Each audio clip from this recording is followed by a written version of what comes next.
ከሮበርቶ ካርሎስ ትውልድ በኋላ ብራዚል የምታወጣው ትውልድ ባታጣም ወይም የምታፈራው ትውልድ ባታጣም ግን በየዲፓርትመንቱ የምታገኛቸው ተጫዋቾች ግን እንደበፊቱ አሸኑን አይታይም። ብራዚል ከዚህ በፊት እኮ ምርጫ ላይ በጣም የምትቸገር አገር ናት። በጣም በከፍተኛ ሁኔታ የምትቸገር አገር ናት። አሁን ደግሞ ምርጫ ላይ ሳይሆን ብራዚሎች እየተቸገሩ ካለ ያለው ማን የተሻለ ተጫዋች አድርጌ ልምረጥ የሚለው ላይ ነው እየተቸገሩ ያሉት። ቡድኑ በከፍተኛ ሁኔታ ችግር ውስጥ የሆነበት ሂደት በዚህ መመልከት ይቻላል። ከካርሎ አንቸሎቲ እኔ ብራዚል ትውልዱ ችግር ውስጥ እንዳለ አውቃለሁ፣ ግልጽ ነው፣ ሁሉም የሚያውቀው ነገር ነው። ግን ትልቁ ተስፋ የነበረው ካርሎ አንቸሎቲ ነበሩ በብራዚል ብሔራዊ ቡድን ውስጥ። ቪኒሲየስ ጁኒየርም አልነበረም፣ ኩኛም ማርቲኔሊም ጋብሪኤል ማጋሌሽም አይደለም። በብራዚል ውስጥ ትልቁ ተስፋ የነበሩት ካርሎ አንቸሎቲ ናቸው። ምክንያቱም ካርሎ አንቸሎቲ ከዚህ በፊት በተመለከትናቸው ታሪካቸው 11 እንጨቶችን ሰባስበው ምርጥ ቡድን መስራት የሚችሉ አይነት አሰልጣኝ ናቸው። ምርጥ ቡድን መስራት ይችላሉ እኚህ ሰው። ስለዚህ ከሳቸው ብዙ ነገር ጠብቄ ነበር አይደለም። ብራዚል አሁንም እኮ ብራዚል ይሄ በቃ ምንም ትውልድ የላትም የምትለው አይደለም። ቅድም ግርምሾም እያረሳው ነበር። አሪፍ ተጫዋቾች አሏቸው። ነገር ግን ትልቁ ችግር የሆነባቸው ይህንን ትውልድ የማዋሃድም ብታዋሃደው ቢያንስ ፍጻሜ አይድረስ ዋንጫ ይብላ፣ ግን የሆነ ርቀት የሚጓዝ አይነት ሩብ ፍጻሜ ግማሽ ፍጻሜ የሚያጣ አይነት ቡድን አይደለም ያለው ስብስብ። ሌላ አሰልጣኝ ቢይዘው ከካርሎ አንቸሎቲ ውጭም ያለ አሰልጣኝ ቢይዘው፣ ካርሎ አንቸሎቲ ትልቁ የተፈለጉበት ነገር ዋንጫ ያነሳሉ ተብሎ ስለታመነ ነው። በብራዚል እግር ኳስ በትልቅ ገንዘብ ነው የመጡት። በብራዚል እግር ኳስ ታሪክ ለመጀመሪያ ጊዜ በዋና አሰልጣኝነት ከብራዚላዊ ሰው ውጭ የተሾመበት ሂደት ነው የነበረው።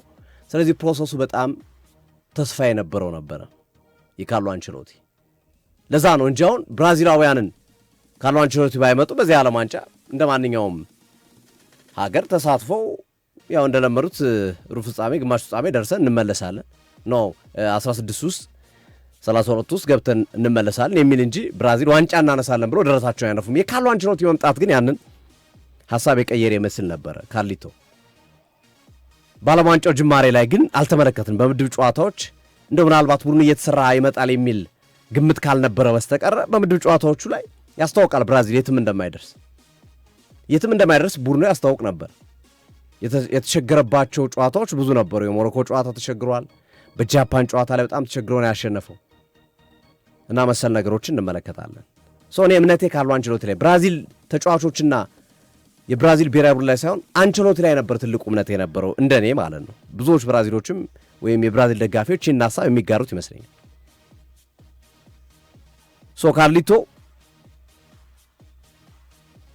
በሰሞኑ እንቅስቃሴያቸው የጃፓን ጨዋታ ላይ ማርቲኔሊ ገብቶ ገላገላቸው እንጂ ጥሩ አልነበሩ። በዚህኛው ጨዋታ ላይም በትናንትናው ጨዋታ ላይ ማርቲኔሊ እድል የሰጡበት ዋነኛው ምክንያት ይመስለኝ 32 ውስጥ በነበራቸው ጨዋታ የማሸነፊያውን ጎል ስለሰጠ ፌቨር የሰሩለት ይመስለኛል እንጂ ቪኒሲየስ ጁኒየር መስመር ላይ የሚጫወት ተጫዋች እያለ ራያን መስመር ላይ የሚጫወት ተጫዋች እያለ 10 ቁጥር ላይ መቼም ጋብሪኤል ማርቲኔሊ ማድረግ ግብደት ነው። ተጫዋቱ የማያውቁ ተጫዋች ፓኬታም ስለተጎዳባቸው ፓኬታ ተጎድቷል። እሱማ ጉዳት እኮ አለ፣ ግን ከሱ ይልቅ ኩኛ 10 ቁጥር ላይ መጫወት ይችላል። ኤግዛክትሊ ጅማሬውም ላይ እኮ ኩኛን 10 ቁጥር ላይ አድርገህ ኢንድሪክን አጥቂ አድርገህ ማስጀመር እኮ ትችላለህ እኮ። ምንድነው ከጅምሩም ማለት ነው ከመጀመሪያው ማርቲኔሊን ያረጉበት ምክንያት ተቀይሮ ገብቶ ጎል ስላስቆጠረላቸው ነው። ፌቨር ላርገው መስመር ላይ እንዳያጫውቱት ቪኒሲየስ ጁኒየር አለ፣ ራያን ያለ በሱ ቦታ ላይ መስመር ላይ የሚጫወቱ ሁለት ተጫዋቾች አለ። በቀኝም በግራውም ላርግ ቢሉ ግራው ላይ ነው እሱ የሚጫወተው፣ ግራው ላይ ደግሞ ቪኒሲየስ ጁኒየር ነው፣ የማይነካ ተጫዋች ነው ያለው። ስለዚህ እነዚህ ነገሮች ስንመለከት የአሰልጣኝ ካርሎ አንቸሎቲ በርካታ ብራዚላውያኖችም በትልቁ እያነሱት ያሉ ችግሩ የተጫዋቾቹ ብቻ አይደለም። ካርሊቶ በጣም ተሰርተዋል ባለፉት ጨዋታዎች ላይ፣ የትናንትናው ጨዋታ ላይም ተመሳሳይ ነገር ነው የደገሙት በሚል ሐሳብ ያነሳሉ። ምርጫ ላይ ጆዋ ፔድሮ ለምንድን ነው ያልገባው? የቼልሲው አጥቂ ወሳኝ ተጫዋች። እነዚህ ዳንኤል ኮስታ ምናምን የሚባሉ ተጫዋቾችን ዳንኤል ሳንቶስ ምናምን የሚባሉ ተጫዋቾችን ከምታመጣ ጆዋ ፔድሮ አሳምሮ የሚበልጣቸው ተጫዋቾች አሉ እዛ ውስጥ የነበሩ ተጫዋቾች። በእርግጥ እኔ ብራዚል ትልቁ ሜጀር ፕሮብለም ብዬ የማስበው ብራዚል ፉል ባኮቹ ናቸው።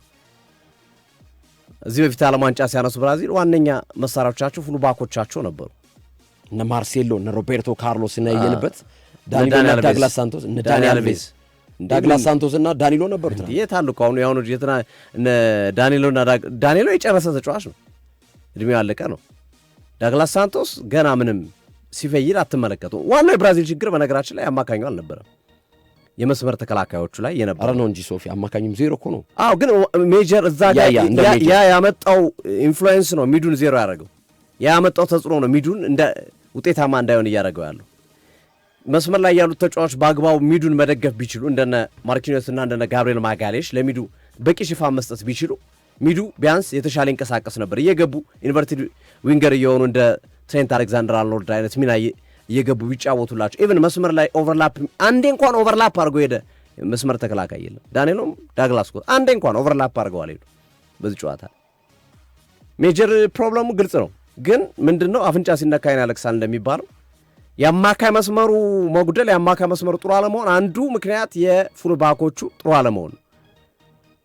ፉልባኮቹ ተጋላጭ ነበሩ በሁለቱም። ሼልድሮፕን ተቀይሮ ከገባ በኋላ ሶርሉዝም እያለ ኦስካር ቦብም እያለ ሲገባ አንቶኒዮ ኑሳም በነበረበት ወቅት በሁለቱም የመስመር ተከላካዩ እንደፈለጉ ነው የፈነጩበት። ኑሳና ሶርሉዝም ሲፈነጩበት ነው የቆዩት። ከዛ ደግሞ ሼልድሮፕና ኦስካር ቦብም ተመሳሳይ ነገር ነው። በተለይ ሼልድሮፕ ደግሞ ይለያል፣ በጣም ይለያል። እና ብራዚል በጣም ከባድ ህማም ነው። ኖርዌይ ጋር ሲገናኙ በቀላሉ የሚያልፉት ይመስል ነበረ። በቀላሉ ወደ ቀጣዩ ዙር የሚያልፍ ይመስል ነበር የብራዚል ብሔራዊ ቡድን። ቪኒሲየስ ጁኒየርን ይዘ እነ ብሩኖ ጊማሬዥን ይዘ እነ ጋብሪኤል ማጋሌዥ እነ ማርኪኒዮስን ይዘ የተጫወትከው ከኖርዌይ ጋር ነው። በእርግጥ ሃላንድና ኦዴጋርድ አሉ ከፍተኛ ተቀባይነት ያላቸው ወይም በዓለም ላይ ከፍተኛ ዝና ያላቸው ተጫዋቾች፣ ግን ከቪኒሲየስ ጁኒየር አንጻርና ከነ ጋብሪኤል ማጋሌዥ አንጻር ስታነጻጽራቸው ምንም ናቸው እነዚህ ተጫዋቾች ሆነን ለመናገር። እኔ ታክቲካሊ ነው የትናንትናው ስህተት አንዱ የተጫዋቾቹ የጠቀስኩት የመስመር ተከላካዩ ክፍተት እንዳለ ሆኖ የአማካይ መስመሩ ክፍተት እንዳለ ሆኖ ግን ታክቲካሊም ሊታረም የሚችልበት እድል ነበር በታክቲክ ካርሎ አንቸሎቲ። በእርግጠኝነት ካርሎ አንቸሎቲ ጨዋታውን ዛሬ ቁጭ ብለው ሲያዩት አንድ ነገር የሚሉን ነገር በቅያሮቻቸው ከፍተኛ ስህተት እንደሰሩ የሚረዱ ይመስለኛል። ካሊቶ በቅያሮቻቸው ከፍተኛ ስህተት እንደሰሩ ይረዳሉ። በተጨማሪም ደግሞ በተጫዋቾቻቸው እንቅስቃሴም ያንን ያስባሉና እርሳቸው የሚያሉ ከጨዋታው በኋላ ካርሎ አንቸሎቲ በቀጣይ ዓመታቶች ብዙ ነገር መስራት እንዳለብን አስባለሁ። ያም አልስንብቱ ግን ብዙ ነው። በነገራችን ላይ ኮንትራት አላቸው እስከ 2030 ድረስ የዓለም ዋንጫው ድረስ ይቀጥላሉ አይቀጥሉም አላውቅም። ብራዚል ደጋፊዎች በጣም ነው የተቃወሟቸው በካርሎ አንቸሎቲ አብደውባቸዋል። በቃ የብራዚል ደጋፊዎች በጣም ኢኮኖሚ ያናድር በጣም ከፍተኛ የሆነ ተጽዕኖ ወይም ከፍተኛ የሆነ ጫና አለባቸው። በነገራችን ላይ ከውድድሩም በፊት ብራዚል የሚባለው ላይ ክለቦች ላይ ስትመጣ ማድሪድ እንደምትለው ካለ ዋንጫ መቆየት አይችልም። ብራዚል ለተሳትፎ ለምናምን ለግማሽ ፍጻሜ ለሩብ ፍጻሜ ምናምን አይቀበለውም። ብራዚሎች ዋንጫ የለመደ ብሔራዊ ቡድን ነው። ልክ እንደ ማድሪድ ማለት ማድሪድን ዋንጫ ካለ ዋንጫ ሲያሳልፍ እንደሚሰማው አይነት ማለት ነው። ጫጫታው ከባድ ነው ብራዚል ውስጥ እንደዚህ አይነት ነገር ሲከሰት። ካርሎ አንቸሎቲን አይደለም አሁን ውጤት አጥተው ውጤት ከማጣታቸው በፊት እንኳን ከፍተኛ ትችት ሲያቀርቡባቸው ነበር። ኔማር የተመረጠው እኮ በቀድሞ ተጫዋች ግፊትና በህዝቡ ግፊት ነው። አይፈልጉትም ነበር እኮ አሰልጣኝ ካርሎ አንቸሎቲ። በኋላ ተገደው መጨረሻ ላይ ነው አቅማምተው ኔማርን የመረጡት። አቅማምተው ማለት ነው። በዛ ልክ ነው ያደረጉት። ለብራዚሎች ህመም ነው እንዳልከው ግርምሾ፣ በጣም ከባድ ህመም ነው። ግን በዋነኝነት ካርሊቶን ተጠያቂ ታደርጋለህ ለዚህ ውጤት ማጣት። ከዛ ባለፈ ግን እሳቸውም እንዳሉት የትናንትናው ልዩነት ፈጣሪ ኦዴጋርድ ነው አሉ። በቃ ኦዴጋርድ ነው። ተከላካዩ አይንቀሳቀስም አይድም እኮ ደግሞ የኖርዌይ ተከላካይ ክፍልና ሳንደርበርግ አጠገቡ ሆኖ ወደፊት አይሄዱልህ። በቃ ኦዴጋርድ ይቀበላል። ፍሪ ሚና የተሰጠው ነፃ ሚና የተሰጠው እሱ ነው። ይቀበላል፣ ኳሱን ወደፊት ይዞ ይሄዳል። ከዛ ደግሞ ፓትሪክ በርገ ቦሮ ጊልሚት በጣም አስደናቂ ተጫዋች ነው። የእሱ እንቅስቃሴ ደግሞ ሌላ ነበር። በተጨማሪም ሼልድሮፕ ሃላንድ በቃ የአጥቂ መንፈስ ያለው ተጫዋች ነው። ሃላንድ በጨዋታው ላይ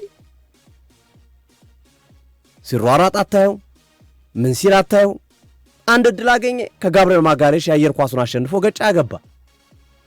ሌላ ሁለተኛ ዕድል እንዳገኝ ሹት አደረገው መረብ ላይ ያሳርፉ። በቃ ይሄ ነው አጥቂ ማለት። ጋብርኤል ማጋሌስ ግን ያለ ሳሊባ ጥያቄ እንዲነሳበት አያደርግም። ለካ ሳሊባ ሽፋን ስለሚሰጠው ነው አርሰናል ቤት ውስጥ የሚል ጥያቄ አይነሳበትም። ትናንት አይቶ እኮ ነው ማርኪኒዮስ የለም ነበር። ተጋላጭ ማጋሌስ ተጋላጭ ነበር፣ በጣም ተጋላጭ። ኢቭን አንድ ለአንድ ግንኙነት ከሃላንድ ጋር ሃላንድን አልቻለም፣ መቋቋም አልቻለም። በጣም ተቸግሮ ነበር ለመናገር ከብዶታል ጨዋታው። እና የሳሊባ አጠገቡ መሆን በአርሰናል ቤት ውስጥ ጋብርኤል ማጋሌስ ጠንካራ እንዲሆን ያደረገው አይመስልም? እሱ እንደ ምክንያት ልታነሳ ትችላለህ። ማርኪኒዮስ ቀላል ተከላካይ አይደለም፣ ግን ከእድሜው ጋር ተያይዞና በተለይ የሃላንድ ያጫወት መንገድ በጣም ኃይለኛ ከመሆኑ ጋር ተያይዞ ሃላንድን እየተቀያየር ካላደከምኮ የሚደክም ተጫዋች አይደለም። ለሁለት አንድ ብቻ ናቸው።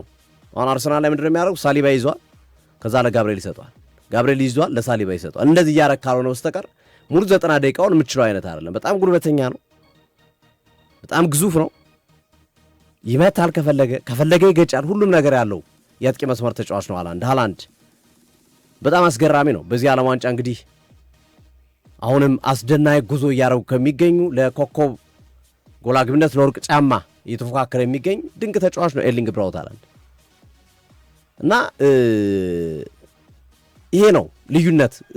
አንድ ትናንት ጨዋታው ላይም ግርም ሶስት ታነሳ ነበር። እንዲህ አይነት የጥሎ ማለፍ ጨዋታ ወሳኝ ሞመንትን አሳልፈ ከሰጠ ነው አይደለም። እንደ ፔናልቲ አይነት እድል አግኝተህና በጨዋታ ብልጫ ስትወስድ ካላስቆጠርክ ትቀጣበታል። እንዲህ አይነት የጥሎ ማለፍ ጨዋታዎች በተለይ ዓለም ዋንጫ፣ አውሮፓ ዋንጫ ምናምንና መሰሎ ድሮሽ በፍጹም እድልን አሳልፈ መስጠት የለብም። አይደለም ሙሉ በሙሉ ያለቀለት እድል አግኝተህ ይቅርና 50% እድል እንኳን ካገኘ መጠቀም አለብህ። እንደ ሃላንድ ሃላንድ አሁን የአየር ላይ ኳሱ 50-50 ነው። የመሬት ኳሱ ወይም ያገባው ኳስ ሁለተኛው ጎል ከረቀት የተመታ ኳስ ነው። ይኸውን በቃ እጅ ላይ የገባ እድል አይደለም። እሱ ነው እድሉን የሆነች ፍንጭ አገኘ፣ ፍንጯን አስፍቶ ጎል አስቆጠራት። የአየር ላይ ኳስ አገኘ፣ አሸነፈ። አየር ላይ ኳሱን አገባ። የመሬት ኳስ አገኘ፣ መታው፣ ሹት አደረገው፣ አገባ። ብራዚልስ ፔናልቲ አገኙ፣ ብሩኖ ጉማሬሽ አባከነ።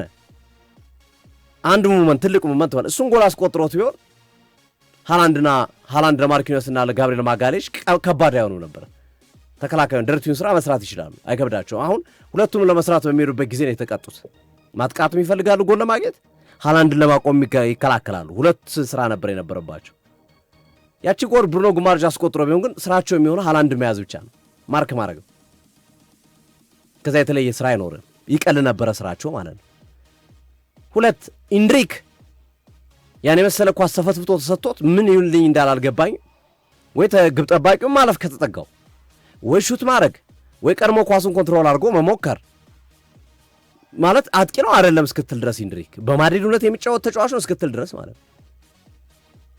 ስለዚህ እነዚህ ነገሮች ሁሉ የተመለከትንበት ነውና ሞመንቶች ናቸው። በቃ እንዲህ አይነት ውድድሮች ላይ ሞመንትን አይደለም እንዲህ አይነት እድል እጅ ላይ ገብቶ የጨዋታ ብልጫ ስትወስድ ካላስቆጠርክ ዋጋ ትከፍላለህ። በእንዲህ አይነት ውድድሮች ላይ ኖርዌይ በጨዋታ እንቅስቃሴ ብቻ ሳይሆን በደጋፊዎችም በጣም ለዓለም ዋንጫው ድምቀቱ ሆኗል። በትክክል አዲሱ የቫይኪንግ ስታይላቸው። ትናንት ደግሞ ሃላንድ ነበር ሲያስጨፍር የነበረው። ኦዴጋርድ ድድሩን ሰጥቶት አንተነህ ዛሬ ምርጡ አንተነህ ማስጨፍር ያለብህ ብሎ ሲያስጨፍር የነበረበት ሂደት ተመልክተናል።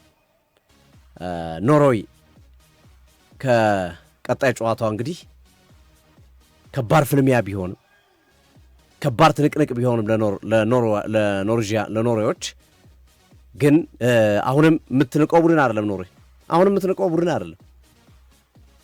ይሄ ቆይ አሁን 16 ውስጥ ይግባ እስቲ እናየዋለን፣ ቆይ አሁን 32 ውስጥ ይግባ፣ ቆይ እስቲ ምድቡን ይለፍ እያልን የምናነሳው ቡድን ነው ኖርዌይ የነበረው። አሁን ግን እያልክ ነው የምትመለከተው። ኖርዌይ የሆነ ነገር ሊፈጥር ይችላል፣ ኖርዌዮች የሆነ ነገር ሊያመጡ ይችላሉ እያልክ የምትመለከተው ጨዋታ ነው የሚሆነውና ብራዚል ብዙ ርቀት መስራት ይኖርባቸዋል። ብዙ ማድረግ፣ ብዙ እንቅስቃሴዎችን ማከናወን ከብራዚል የሚጠበቅ ትልቁ ስራ ነው።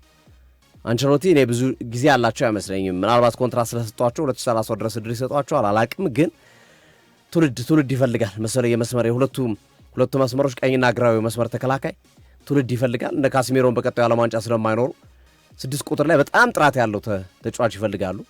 እንደ አይነት ተጫዋች ማፍራት ይኖርባቸዋል ብራዚሎች።